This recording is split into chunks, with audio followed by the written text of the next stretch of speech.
Assalamualaikum dan salam sejahtera kepada pensyarah Prof. Madya Dr. Muhammad Izham dan rakan-rakan sekalian.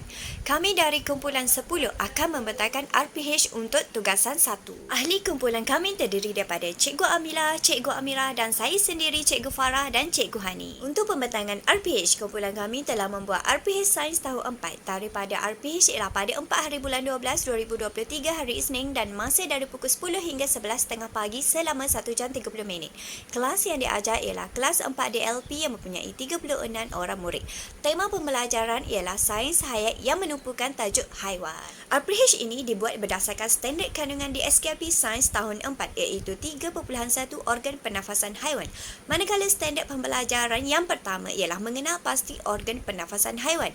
Kedua, mengelaskan haiwan berdasarkan organ pernafasan. Ketiga, mengitlak terdapat haiwan yang mempunyai lebih daripada satu organ pernafasan. Dan keempat, menjelaskan pemerhatian tentang organ pernafasan melalui lakaran TMK penulisan atau lisan secara kreatif. Melalui standard pembelajaran inilah objektif akan diberikan. Objektif pembelajaran ialah yang pertama, murid dapat mengenal pasti organ pernafasan haiwan. Kedua, murid dapat mengelaskan haiwan berdasarkan organ pernafasan. Ketiga, murid dapat mengitlak terdapat haiwan yang mempunyai lebih dari satu organ pernafasan. Akhir sekali, murid dapat mengenal pasti ciri haiwan vertebrata dan invertebrata. Seterusnya, pengetahuan sedia ada murid. Murid pernah melihat dan menyentuh beberapa haiwan. Murid mengetahui haiwan mempunyai organ pernafasan untuk hidup. Murid mengetahui bahawa haiwan mempunyai tulang belakang. Pentaksiran yang akan dilaksanakan ialah pentaksiran bilik darjah dan pentaksiran berkumpulan. Kemahiran yang digunakan ialah kemahiran proses sains yang merangkumi memerhati, meramal, mengelas, berkomunikasi, membuat inferen. Kemahiran berfikir yang merangkumi menghubung kait, mengumpul dan mengelaskan, menjana ideal, membandingkan beza. Kemahiran personal seperti berkomunikasi. EMK yang diterapkan ialah kemahiran berfikir, sikap dan nilai murni, sains dan teknologi, kreativiti dan inovasi. Nilai murni juga turut diterapkan iaitu bekerjasama, berdisiplin dan Assalamualaikum, saya Hani Syafinas binti Muhammad Aris, P135208. Saya akan sambung dengan permulaan set induksi selama 5 minit. Isi pelajaran bagi set induksi adalah pengenalan kepada organ pernafasan. BBM yang digunakan adalah tayangan video. Aktiviti yang dijalankan adalah guru bertanya kepada murid, adakah mereka bersedia untuk memainkan video. Ketiga, sebelum menayangkan video, guru menyoal murid. Soalan yang pertama, adakah semua haiwan bernafas dengan cara yang sama, macam manusia menggunakan paru-paru? Soalan yang kedua, adakah haiwan di darat dan di air menggunakan organ pernafasan yang sama? Seterusnya, yang keempat, guru menayangkan video bertajuk organ pernafasan haiwan. Yang kelima, guru memperkenalkan tajuk yang akan dipelajari hari ini dengan video yang ditayangkan.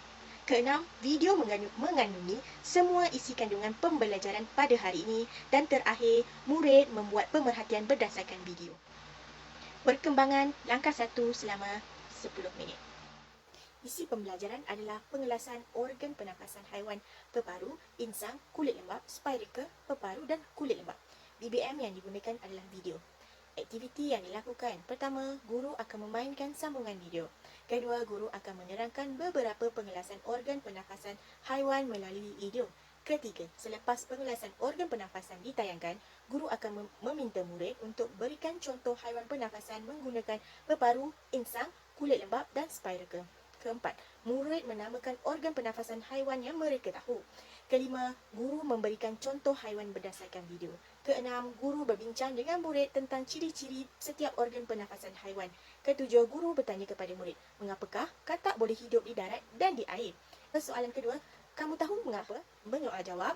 Yang ke-8, guru menjelaskan situasi tersebut menggunakan penjelasan daripada kisah ikan dan katak melalui video. 9, guru meminta murid untuk memberikan contoh haiwan yang mempunyai lebih daripada satu organ pernafasan.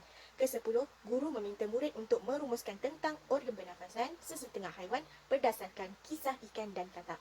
11, murid memberikan respon dan menjawab pertanyaan. Langkah 2 selama 5 minit.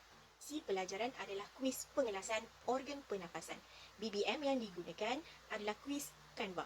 Aktiviti menjawab kuis berkaitan dengan pengelasan organ pernafasan haiwan menggunakan slide Canva. Semua murid diminta untuk bersiap sedia menjawab soalan yang akan diberikan. Murid yang berjaya menjawab soalan dengan betul akan diberikan ganjaran mata. guru akan menayangkan soalan di hadapan menggunakan slide. Soalan yang diberikan berbentuk soalan objektif di mana murid perlu memilih jawapan dengan menyebut pilihan jawapan A, B, C, D. Kuis hanya mempunyai 5 soalan. Seterusnya perkembangan langkah 3 selama 10 minit. Isi pelajaran, pengenalan dan pengelasan ciri haiwan vertebrata dan invertebrata. Haiwan vertebrata boleh dikelaskan kepada 5 iaitu reptilia, I ikan, M mamalia, B burung dan A amfibia. BBM yang digunakan adalah melalui video. Aktiviti pertama, guru bertanyakan soalan kepada murid. Apakah kamu tahu ada beberapa haiwan yang tidak mempunyai tulang belakang dan ada haiwan yang mempunyai tulang belakang? Guru meminta murid memberikan contoh haiwan mempunyai tulang belakang dan tidak mempunyai tulang belakang. Yang ketiga, semua murid memberikan contoh jawapan masing-masing. Keempat, guru bersedia untuk memainkan video mengenai haiwan vertebrata dan invertebrata. Dan kelima, murid diminta untuk memberikan perbezaan antara cacing dan ular. Keenam, guru menjelaskan perbezaan ini melalui video. Murid diminta untuk melihat video yang dimainkan.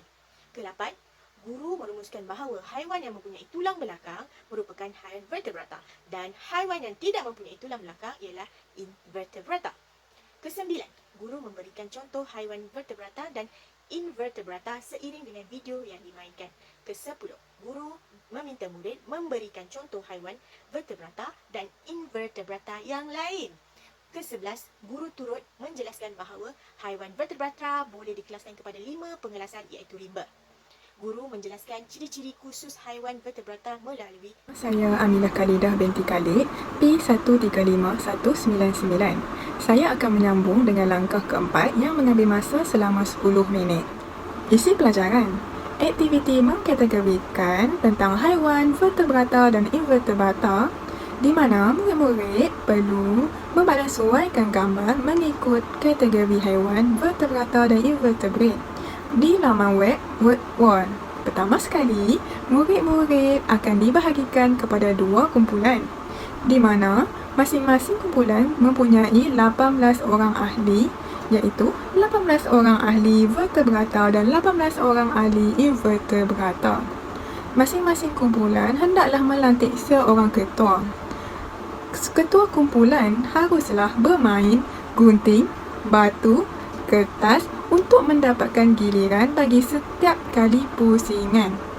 Oleh itu, untuk berlaku adil sesama mereka, setiap kumpulan hendaklah mewakili seorang wakil. Maksudnya, masing-masing kumpulan hendaklah menghantar seorang wakil untuk memadamkan gambar mengikut kategori haiwan. Iaitu, mungkin satu kumpulan vertebrata menghantar seorang wakil untuk meletakkan gambar yang sesuai. Apakah gambar yang sesuai di vertebrata dan sama juga dengan invertebrate di mana mereka perlu menghantar seorang wakil untuk memilih gambar yang sesuai untuk diletakkan di bahagian invertebrate. Oleh itu, kumpulan yang mana yang mendahului akan memenangi permainan ini. Langkah kelima ini akan mengambil masa selama 15 minit. Isi pelajaran. Aktiviti pengukuhan dilakukan melalui lembaran kerja. Pertama sekali, guru akan mengedarkan lembaran kerja kepada murid. Murid akan menyelesaikan lembaran kerja pada masa yang ditetapkan. Guru akan memberikan bimbingan kepada murid yang kurang menguasai isi pelajaran sekiranya diperlukan. Contohnya, sekiranya ada murid yang tidak memahami soalan yang ditanya ataupun tidak memahami isi pelajaran, murid-murid akan berangkat tangan dan bertanya kepada guru. Guru akan menerangkan dengan lebih lanjut apa yang tidak difahami oleh murid. Akhir sekali, guru dan murid akan berbincang untuk menyemak jawapan pada lembaran kerja tersebut. Aktiviti penutur ini akan mengambil masa selama 5 minit sahaja. Isi pelajaran. Refleksi berkaitan topik yang telah dipelajari pada hari ini iaitu haiwan. Pertama sekali, murid-murid akan dibimbing membuat rumusan tentang isi pelajaran pada hari ini. Guru akan memilih seorang atau 2 orang murid secara rawak untuk menceritakan atau membuat rumusan tentang topik yang telah dipelajari pada hari ini di hadapan kelas. Kemudian, guru akan mengedarkan kad refleksi kepada setiap murid, di mana murid perlu merumuskan topik apa yang telah dipelajari pada hari ini pada kad refleksi tersebut. Setiap murid diberi kebebasan untuk menulis apa yang mereka fahami tentang topik haiwan ini pada kad refleksi tersebut. Kad refleksi tersebut hendaklah diserahkan kepada guru sebelum habis waktu kelas. Nama saya Amira Naswa binti Ismail. Saya akan teruskan dengan refleksi. 34/36 murid telah berjaya mencapai objektif pada hari ini. Murid berjaya menjawab soalan lembaran kerja dengan betul mengikut masa yang telah ditetapkan. 2 orang murid lagi dibimbing secara individu dan diberi latihan tambahan untuk mencapai objektif. Semua murid melibatkan diri dalam proses pembelajaran pada hari ini. Bagi kekuatan, yang pertama, bahan bantu mengajar. Guru menggunakan bahan bantu mengajar seperti tayangan video, slide kuis, lembaran kerja, kad refleksi dan sebagainya untuk membantu murid-murid memahami penerangan berdasarkan bahan tersebut. Yang kedua, penglibatan murid. Murid-murid memberi kerjasama kerana mereka tertarik dengan bahan bantu mengajar yang dibawa oleh guru. Yang ketiga, suara guru. Suara guru yang jelas akan memudahkan murid mendengar, seterusnya membantu pemahaman murid terhadap apa yang guru sampaikan. Seterusnya, kelemahan. Yang pertama, masa. Perancangan aktiviti yang terlalu banyak untuk dilaksanakan pada hari ini agak mengambil masa, menyebabkan proses pengajaran dan pembelajaran menjadi tidak sistematik. Yang kedua, media pengajaran. Isi kandungan pembelajaran yang terdapat di dalam video ini terlalu sedikit dan agak ringkas. Yang ketiga, pemantauan. Murid yang berada di bahagian belakang tidak memberikan tumpuan sepenuhnya semasa sesi pengajaran. Untuk cadangan penambahbaikan, yang pertama, masa. Lebih peka dengan masa seperti yang dirancang di dalam rancangan pengajaran harian yang telah disediakan lebih awal. Yang kedua, bagi media pengajaran, menayangkan lebih banyak video, menambahkan lebih banyak latihan, pengukuhan atau lembaran kerja. Yang ketiga, bagi pemantauan, guru boleh bergerak dan berjalan ke setiap sudut untuk memantau dan melihat setiap aktiviti yang dilakukan oleh murid. Saya akan teruskan dengan justifikasi bahan bantu mengajar. Yang pertama, tayangan video. Memaparkan animasi bergerak dan bunyian yang menarik perhatian murid-murid. Gambaran yang lebih jelas menyebabkan murid lebih memahami tentang topik yang dipelajari. Menggalakkan penglibatan dan menyokong penyertaan aktif dalam proses pembelajaran. Yang kedua, slide quiz. Guru dapat melibatkan murid secara aktif dan menilai pemahaman mereka terhadap bahan pembelajaran secara langsung.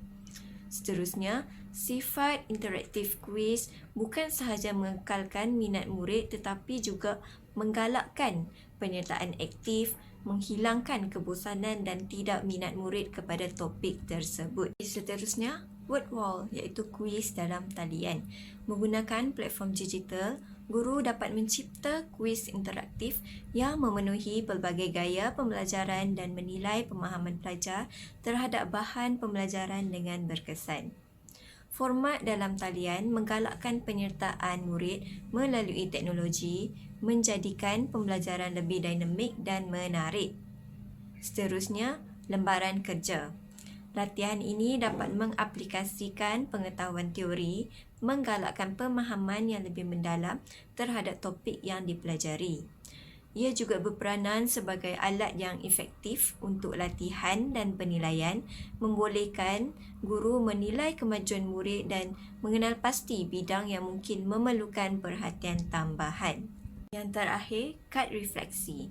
Kad refleksi ini menggalakkan murid untuk menghuraikan pemahaman atau pengalaman mereka sepanjang pembelajaran berlangsung di dalam bilik darjah. Guru juga boleh menggunakan pandangan yang diperoleh daripada kad refleksi tersebut untuk menyelaraskan pengajaran, mengatasi keperluan individu dan mencipta persekitaran pembelajaran yang lebih responsif. Sekian. Itu sahaja daripada kumpulan kami. Terima kasih.